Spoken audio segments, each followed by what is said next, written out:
Ну и к другим темам глава республики обсудил с учеными Якутии вопросы реструктуризации научных учреждений страны.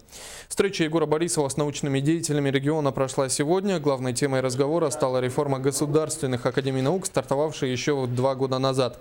Участники обсудили структурные процессы, которые пройдут в Якутском научном центре. Сегодня в его состав входят 11 учреждений. Они занимаются научно-исследовательской работой по различным направлениям. В этом году на их базе планируют создать новые структуры.